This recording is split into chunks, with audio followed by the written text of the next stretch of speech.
Hello everybody, my name is Wesleigh Harrison and I am a collage artist here based in San Diego.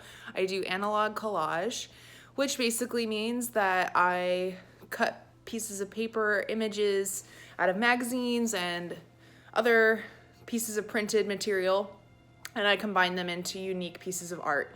So in the midst of all of the COVID-19 isolation and quarantine that many people are experiencing, most people are experiencing, I would like to share my love of collage with you all so that you guys can see how you could become creative in your home time if you're really bored, if you're trying to figure out what you could possibly do while you're out away from school, or just a way to get involved with your family during this time.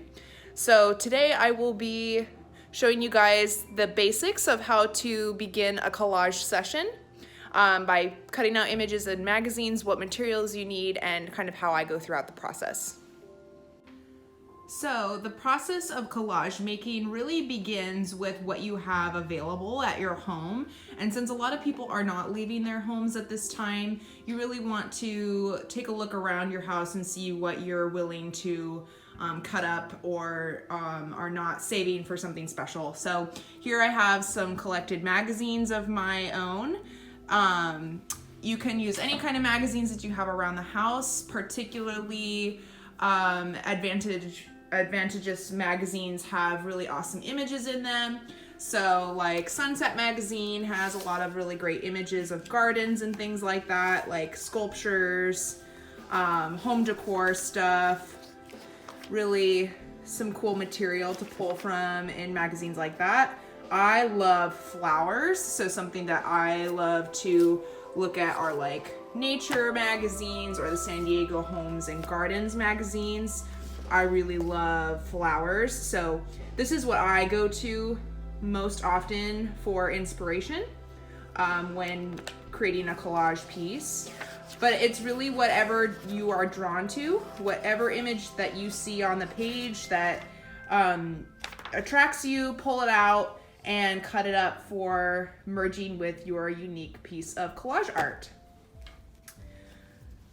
So the next thing that I really like, if you don't have magazines, are calendars. Calendars are a really awesome way to find good quality images to put into your art. So this is a calendar that a coworker gave me. I told her that I loved the flowers and really wanted this calendar. She was willing to part with it at the end of her work year. And it surprisingly came on my desk one day and I was just so excited. So I will be using a lot of the images in this. Other things are nice, like breathtaking views. This is another one that has some really awesome images in it. But it's really whatever sparks your fancy and whatever inspires you to be creative. The next thing that we will be needing are some poster board that we will be gluing everything onto. So you guys can cut up some old cardboard boxes to use for this. You could use some poster paper if you have any laying around. Cardstock is also really good for the back side of your collage, so you have a stiff surface to glue things onto. And you don't need a whole lot. You can use stick glue if you have any of that at home. Some other things you might use are Elmer's glue, another like crafting glue if you have that around. You'll definitely need a pair of scissors. So I have a nice pair of scissors here that I got at Walmart, and some tape might be helpful for any images that might accidentally get ripped, or if you have an image on a page in a magazine that is split on two pages in the like middle crease area, you can tape them together after you've pulled them out of the magazine. So something else that's really nice to have while you are creating in your home is a trash bin to hold any paper scraps that you have left over from your clippings. And that way you have an easier time cleaning up when you're all finished. So I have my little trash can here holding all of my debris from my creative process. So now that we have all of our materials ready, I'm going to sit down and start cutting up images out of my magazines. You can do the same by gathering those materials we just went over in your own house, clearing a space on the table so that you have a nice surface to work on. I recommend having a light source so that you don't strain your eyes while you're working. That allows you to not get fatigued and want to stop your creative process. So let's get into it.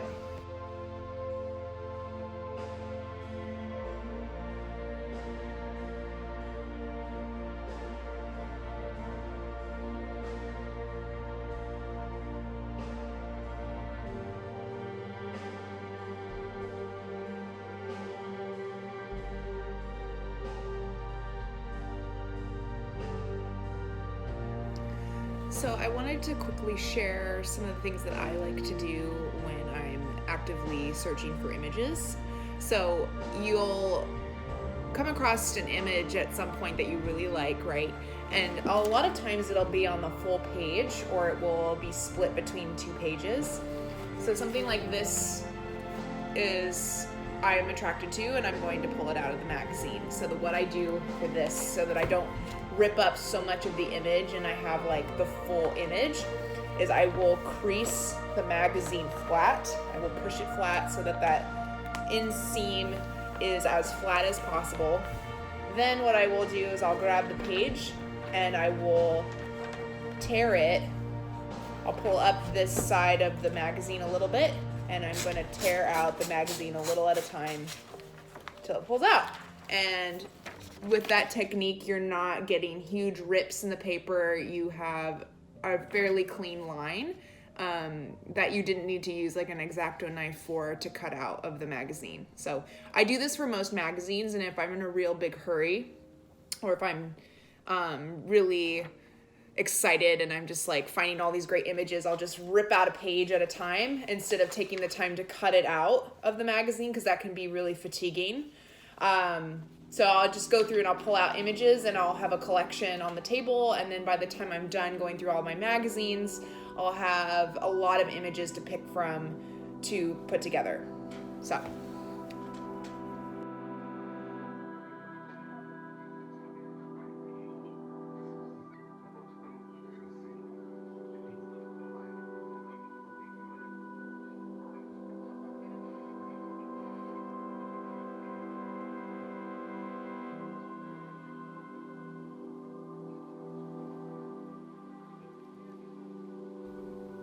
So here is an example of an image that was on two pages, and I wanted to have both sides of the image and tape them together. So this was in a magazine that I just was going through, and I love the flowers. Love the flowers. This is totally my jam, and I'm excited to use these. However, they were split on two pages, so what I did was, it was all in this one magazine, Sunset, and I literally ripped the seam of the magazine apart to salvage the image. So if you're looking at this, it's Sunset's adhered with like kind of a glue adhesive, so it's not a very thick binding. So, oh my God, that's gorgeous. I'm gonna be taking that image too. But anyway, it's super easy. Once I have the page that I want, I can just hold it down firmly and pull it out really gently.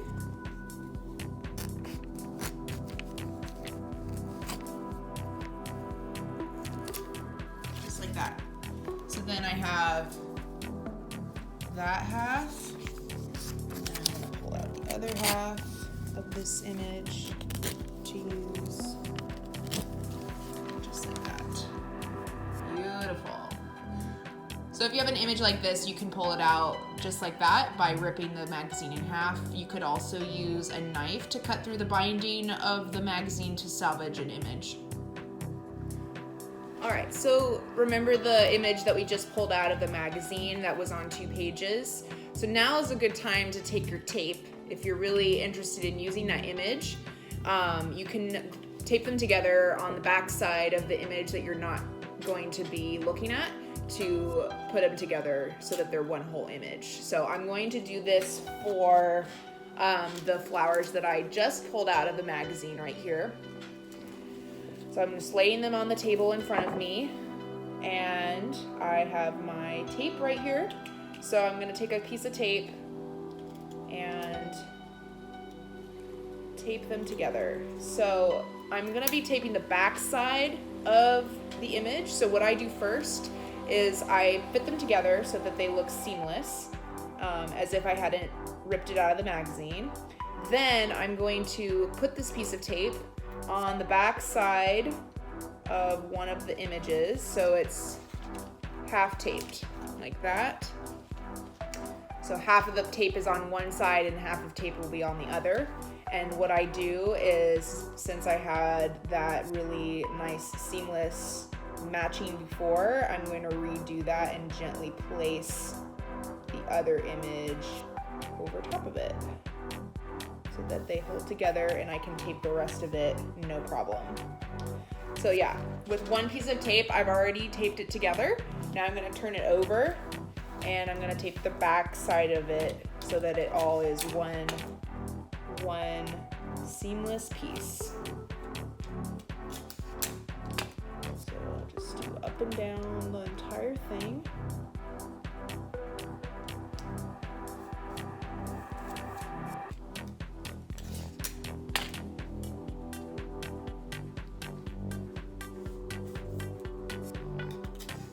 Something that I like to do when I'm not videoing my process is play music. So if you have some nice lo-fi hip hop or jazz or something you like to play while you create art, whatever you like, that's a nice way to get into your creative flow space. Perfect. And there's your image. So now I'm gonna cut this out to use in my collage.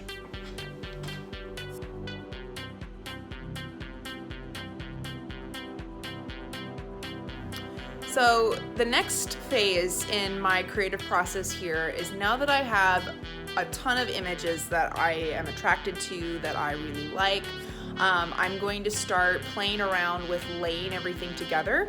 And something that's really important when you're thinking about collage is the layering aspect of it. So collage can be kind of like Photoshop, or the very early version of Photoshop, so to speak. So once you have images cut out, it really acts as like a layering game with the different images that you have, and getting creative with how you layer images with color and texture and things like that. So I'm just gonna do a quick little time-lapse video of my laying out process, and you guys can see the final product afterwards.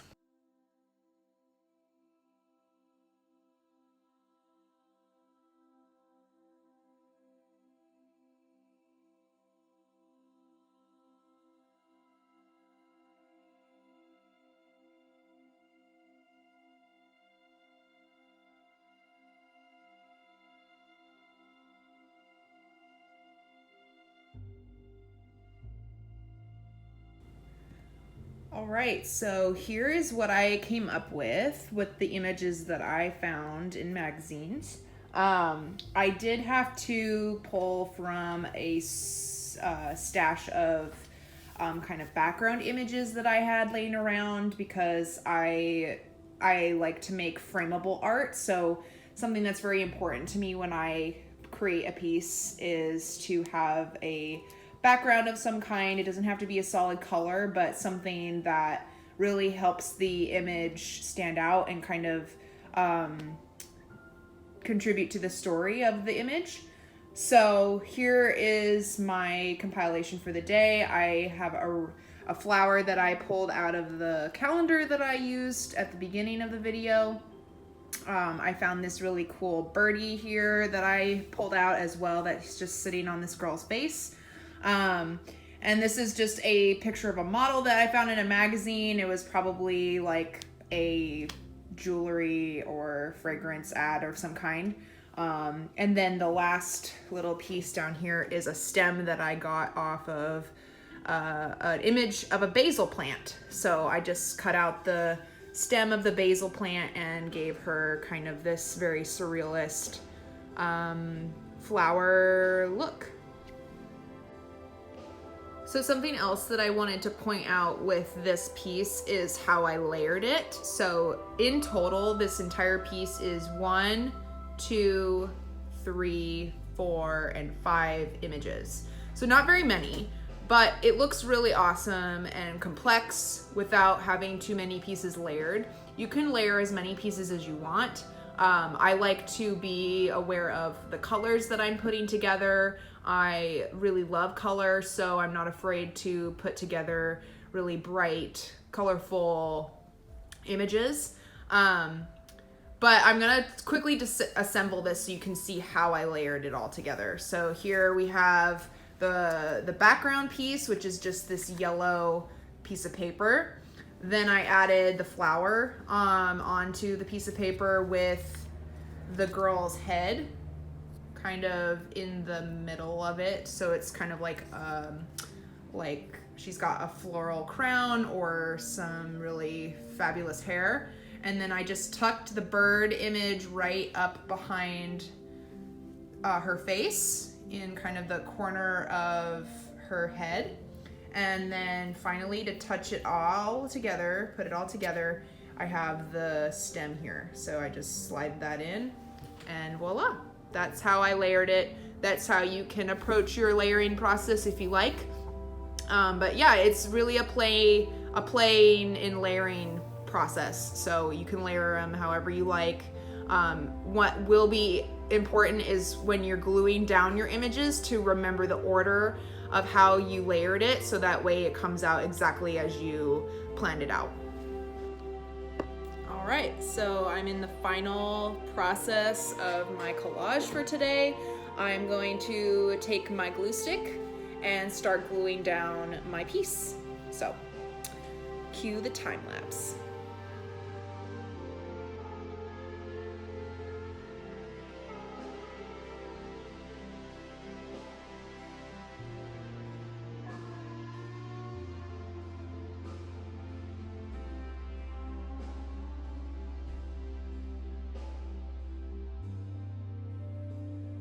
All right, so my piece is all glued together. Here is how it turned out. I'm really pleased with it.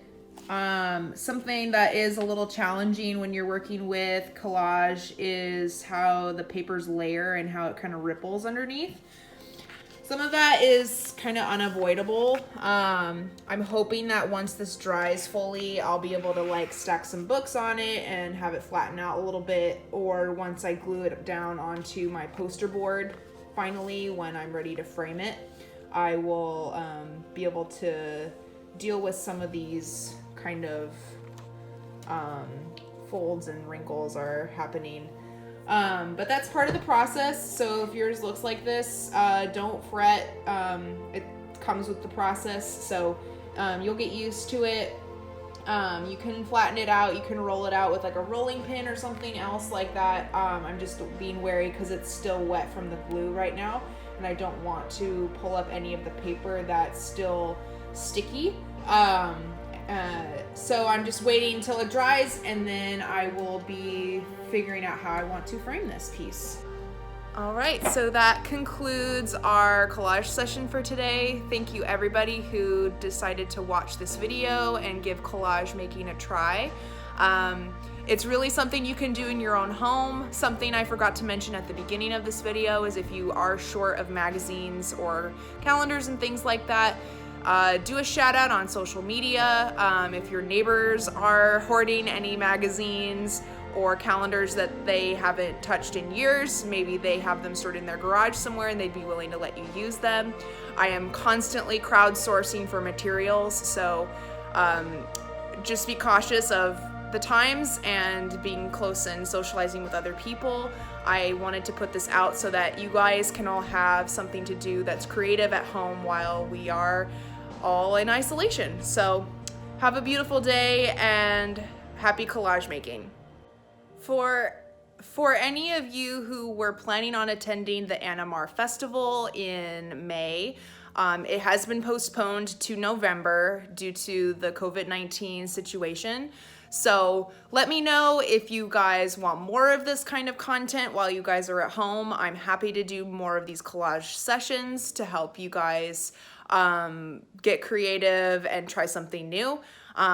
So I will be working out how to get this information out there so you guys can all enjoy this at home with your families.